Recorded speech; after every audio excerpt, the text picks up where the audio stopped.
Yeah, the lathe. So the lathe is credited to the Egyptians in approximately 1300 BC. Is that correct? I believe that's right. Yeah. And so these artifacts are coming from 3000 to 5000 BC, give or take. So you're talking about 2000 years plus 1700 years plus prior to the current idea of when the lathe was credited to the Egyptians. Yeah. So, and then you have some people saying, well, that's just the earliest known date. Certainly, a lathe could have been used prior to that, and we just don't know about it. Now, as many of you are already aware, I was recently invited to go to Florida to be on the Limitless podcast with Matt Beall, and I took him up on the offer, and it was a great experience. Now, he just released that podcast, and I intended to make a video that just promoted it, with, some clips of it and stuff, which I'll include some clips here, but I instead decided I'm going to make a video just kind of showing what it was like to do the podcast in general. I've had a few people ask me how it was and what went down in general, so I'll just explain that to you, and you can see some clips, and then there's a link to the full podcast thing down below. Hopefully this is informative for the people that Matt invites, and for those who just are interested in seeing a little behind the curtain. Hi, my name is Dan, and welcome to Debunking.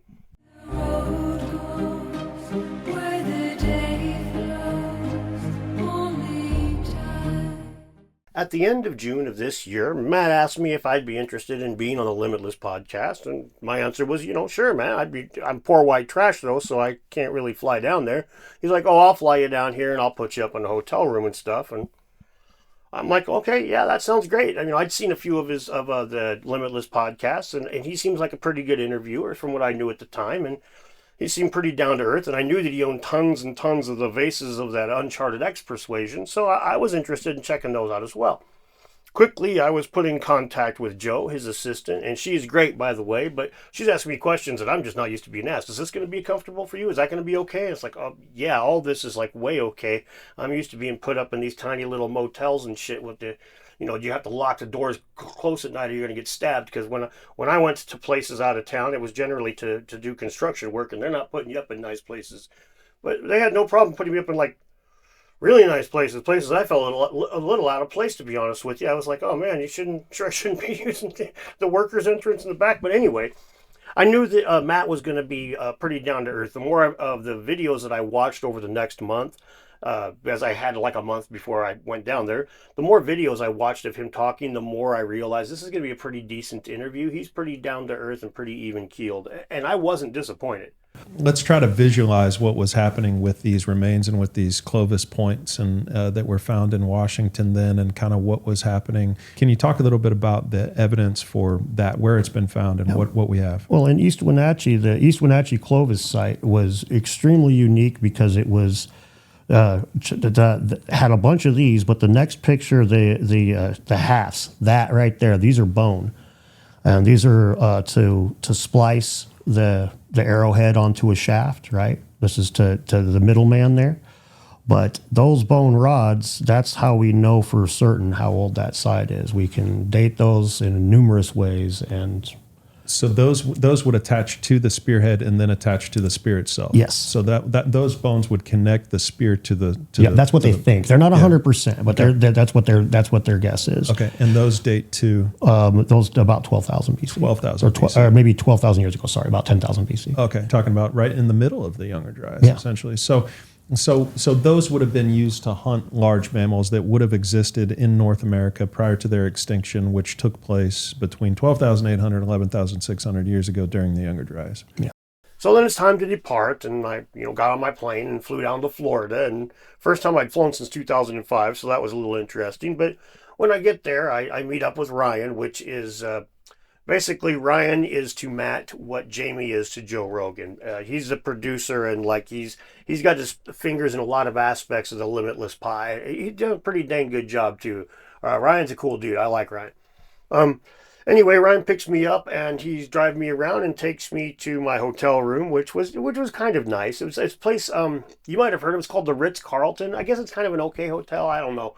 I'd never been to a place like that without a tool belt on before, so when I walked in, like I said, I kind of expected him to tell me to go use the service entrance, but then I got to my room and it was just like, part of me just immediately wanted to start fixing things because I didn't feel like I was supposed to kick my feet up, but that's what I was supposed to do, which was kind of crazy. It was nice.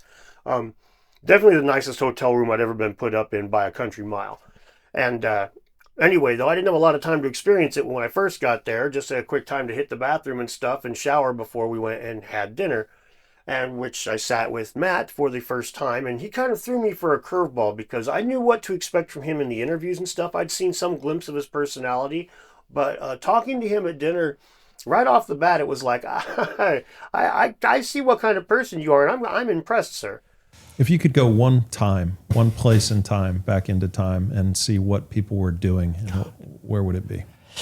I hate to be stereotypical, but I probably want them to see him build the pyramids, man. Just check that one off. Be like, okay, that's how they did it.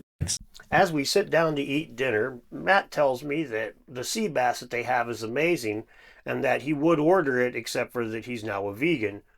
And that took me aback because I probably don't have to tell most of you that people that are vegan, even if they're not vegan for like moral reasons, people that are vegan tend to be very outspoken about the benefits of being a vegan and how good it is, and seldom do they recommend meat. So I was kind of blown away by this empathetic position right off the bat. It was like, okay, I see that there, Matt. Good job. I caught that there, and I was impressed. And as we had our conversation, me, him, and Ryan were all three of us eating, and Ryan knows quite a bit about this alternate history stuff too, by the way. And it was really a good conversation. Like, it just kind of meandered back and forth to all different kinds of places, and it never felt like too guarded, but it was always respectful. Like we were careful not to be just like, but when we would disagree with each other, but it was also like we weren't afraid to disagree with each other too. It was a very good, open conversation, a kind of healthy conversation that I would love to see way more of in this community. And it was a little bit of let me know what was going to happen the next day. But then I get to go up to my fancy room and I check, and there's a coffee maker there. So I'm like, okay, I'm golden, and I have a couple of beers, and I try to get some sleep. And I do have old man disease, and it was the first time I'd flown in 20 years, so I did have a little bit of a hard time sleeping, but no big deal. I got enough sleep that I was able to get up and do okay the next morning, and so there we went.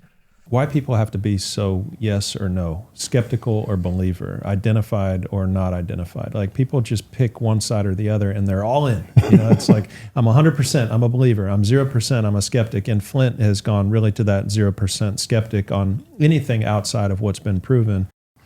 Well, I do think you're dead on there that It's more than just childish and all that stuff. It's not even just arrogant. Wouldn't even describe it. It's unscientific, and that's where it really rubs me the wrong way. Because I love science, man. I don't read all these science papers for my videos because I don't want to. I could make a video without ever referencing a paper. I wouldn't have to, but that's not the route that I go because I like reading the damn papers.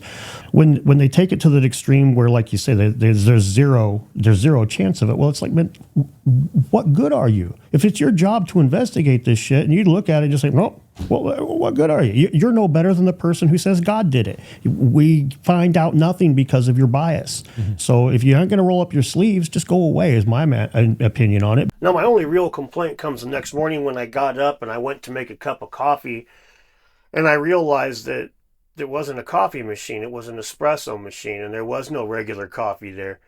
And, well, to quote Martin Crane, well, I'm just saying, I'm a regular Joe, and I like my Joe regular. I know. So I had to take all the creamer in God's green earth and some hot water and mix it with the espresso, and still I was going. But at any rate, I still had a little bit of coffee, and Joe asked me then what kind of breakfast I would like, and I was given this just massive choice from all kinds of craziness, from bacon and eggs to things that I could never pronounce. So I picked bacon and eggs, and had some food and stuff. We went to the place where we were going to do the filming of the podcast, and had some breakfast with everybody and talked a little bit more and kind of got warmed up for it. Ryan said something that does make a lot of sense, that those conversations do have a lot of gold in them that could be put on the podcast, because we do end up saying something and then you kind of don't say it a second time, so it doesn't end up being in the podcast itself. But a lot of things were discussed over the meals that would have made great content as well. But after we ate for a little bit, then we're getting ready to go actually film, and there's one more thing to do. So Ryan takes and shows me mission control. He's like, check out all this stuff over here where you press these buttons and stuff. And he's got a damn bat cave, right? But then Matt comes in. He's like, hey, do you want to see these vases? And I'm just like, You were able to look at them this morning? You have, That was awesome, Yeah. by the way. Thank you. That Yeah. was really impressive. Cool. Yeah, some of those are absolutely exquisite, and all of them are really interesting. You did a video on the vase topic, I think a bunch of months, 6 months Yeah. ago or so. Something like What are your thoughts on the vases at this point, based on the work that you've seen? Well, I think that And this part was just hands down amazing because, like doing this whole YouTube thing, like just being able to take a trip to this channeled Scablands and being able to make a couple of videos or whatever out of the deal, that's kind of cool. All right. That's kind of a fun thing.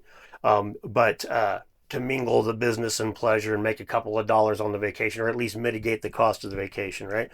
But this was just nuts. I mean, I'm in a room with like so many old Egyptian artifacts, and even if the provenance on them are sketchy and stuff, some of them are real and some of them probably aren't. So still a lot of really cool stuff, and some of them were just freaking amazing. Like one of them, just this little bitty dude, but it had the little blanks where they're going to make the handles. It had those all the way around the periphery of the entire lip, so it was like they hadn't decided exactly where the handles were going to go yet, and that part was going to get carved in later, and they'd stopped at some point. Just cool as hell. I mean, I got to handle all of basically all the, even the super cool one with the light that shines through and that shit. Yeah, I got to put that in my hot little hands, and of course me, Matt, and Ryan were all going when I held it for like 10 seconds, and I'm like, here you go.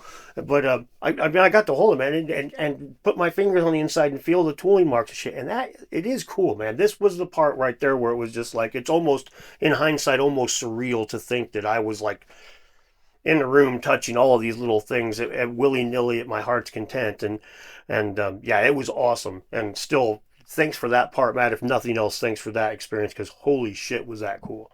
there are artifacts that are extremely impressive enough that we have this conversation about it now, and there can be some debate as to how they were created.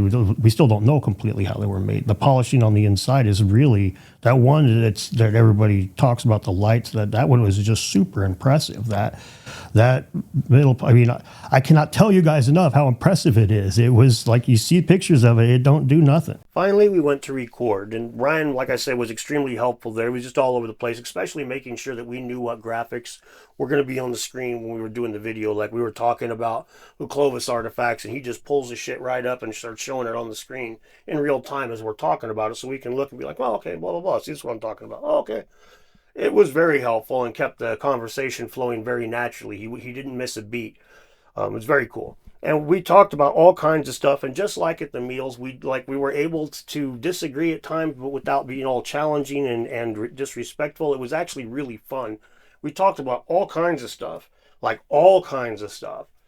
And at the end of it, I honestly felt like I walked out of there with a couple of new friends. I mean, it was like when I got on the plane to leave, it was sad because it was like I wanted this to keep going, and that was that. It was like I wanted to spend another day there. I would have rather been put up in a lesser hotel and spent the second day there than something like that, because it's talking for the discussion was so awesome, and it would have been so great to just have like so much time to just BS about this stuff. I felt like there wasn't enough hours in the day to bounce all the ideas we had off of each other. But getting on the plane, flew back home to Spokane, normal stuff. Before I left, they gave me a bunch of gifts, and there's a little gift bag, and there was all kinds of stuff in them, including this guy right here. And this is a 3D printed version of the Cool Vase, right? I mean, it doesn't feel the same. It's not all super smooth because it's 3D printed, and it's not even printed to like Warhammer 40K specs. It's not a precision file as much as it is to give you the dimensions and stuff. But it's freaking cool, man. And there was other stuff in there too, a book and some other things and whatnot. It was all cool stuff. But the water bottle or cup up there, but the vase was especially cool, and it's almost like I kind of see that as something that's going to be a bit of a badge of honor on down the road. Matt, you should do different colors for different seasons so that people can be like, I got the purple one, I was there first, bitch, ha ha ha, yours is yellow, you were there on season 3.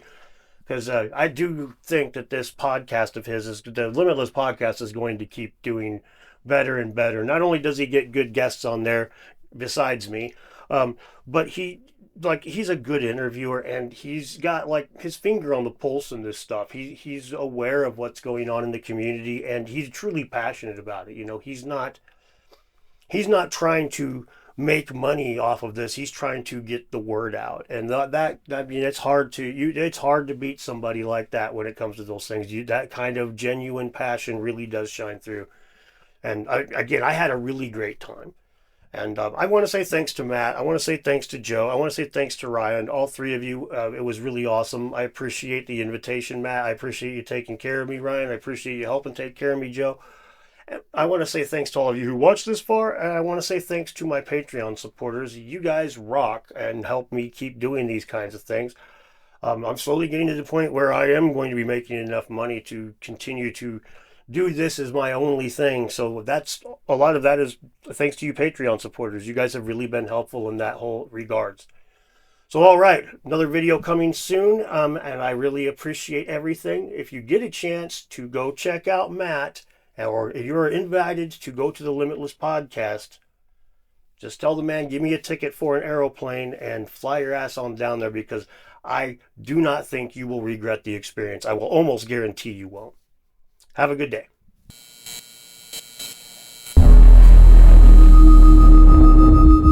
this is going to be a fantastic conversation. I'm super looking forward to it. Me too. You're Dan Richards. You are from the Debunking channel. So if you could introduce yourself and tell us a little bit about yourself. Well, like you just said, I'm Dan Richards from the Debunking channel. Yes. But yeah, I worked as an electrician for a long time, an old construction worker. Don't do that anymore.